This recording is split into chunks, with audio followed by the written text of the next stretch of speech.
Let's talk about your relationship with Ravi Shastri. You guys go back a long way. You've been friends. You've played together since your early days.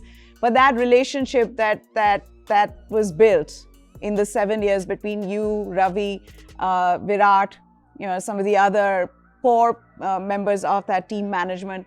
Tell us, what was it about this core group that made this team so successful? See, I would see a lot of similarities between Ravi Shastri and Virat Kohli. Virat was extremely passionate about what he did. I would say, if there is an example of what a cricketer, what is his work ethics and what is the kind of work that he needs to put in, I would, without a hesitation, I would say single-handedly it's Virat Kohli. Just watch Virat Kohli work. His work ethics alone should be good enough to motivate people, others around him. To him, even a normal practice session would be like playing a match for him. He would look at the most challenging wickets to bat on. If he comes in for a fielding session, the kind of energy he brings into that fielding session and practice is unbelievable. So, with that passion, and Ravi Shastri is what you see is what you get. Absolutely no nonsense. He's on the face, and also there are. One thing I can tell you between Ravi Shastri and Virat Kohli, their tenure when it was there, I think there were no agendas. It was completely driven by what the team wanted, and they gave everyone a free hand, understanding that you are a professional, you know your job, and giving you a free hand to work is something which is really, really good. When people keep looking over your shoulder, that's when you're not most protected. So, believing that the professionals would deliver, giving them a free hand and having absolutely no agendas, you could speak your mind out. Two things that drove this team was being fearless, and we were not scared of losing. This team was not scared of losing. We have lost a few games, yes, but we have come back strongly after that, because we know sport is about failures. How you overcome failures is the biggest lesson that you can learn through sport. Failures do teach you. We were not outcome driven. We were driven by the processes that we need to follow.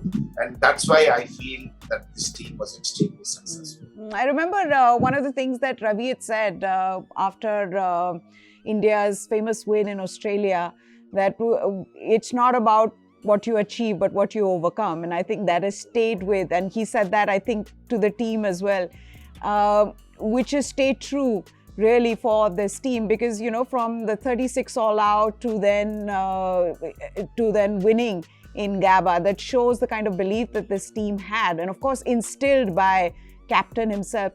But sir, I've got to ask you this, being the Indian captain is a huge job. It's, you work under tremendous amount of pressures. If one of your calls comes right, then you're being seen as this, person who always has the master stroke. If, something doesn't work, you're brought down. The qualities of an Indian captain, what do you think? Since you've seen this team from close quarters, you've seen the pressure they take, what is it that one requires? And I've got to ask you, who do you think has those qualities to become the next Test captain of this Indian team? Well, I watched MS Dhoni. It's the coolest mind you can ever see. He was too cool about things. Nothing unfaces him. And so I think if you, a mind that is cool, that is calm, and that is calculated, is in the best state for you to take decisions on the go, because the decisions have to be very dynamic. You're taking decisions on the go, and the whole country's, I think, next to the Prime Minister, the Indian captain is the most enviable job in the country.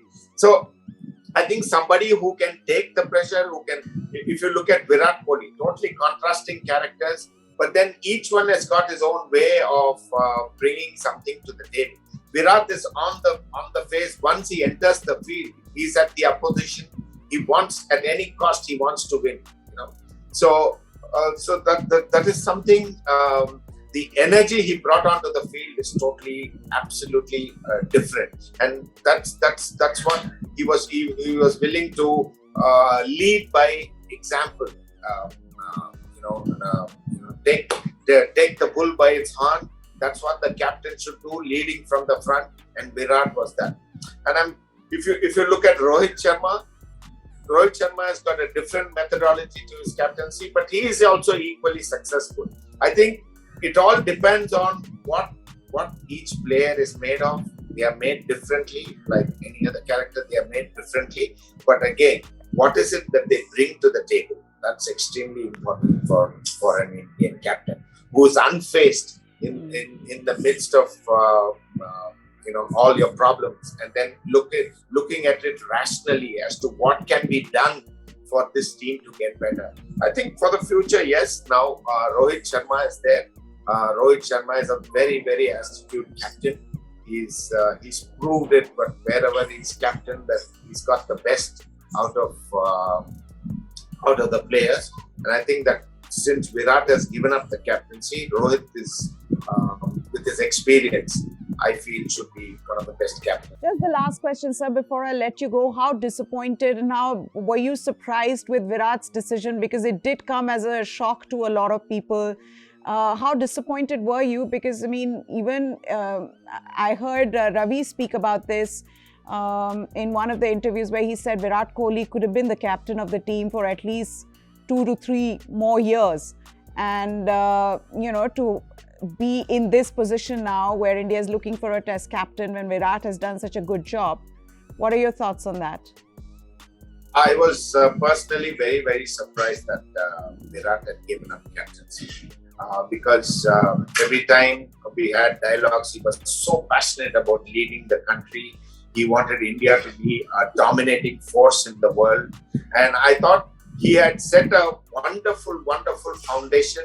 And I personally feel that Virat had at least a couple of years more to captain the country. So, just like anyone else, I was extremely surprised that he had given up. But I wish him all the very best.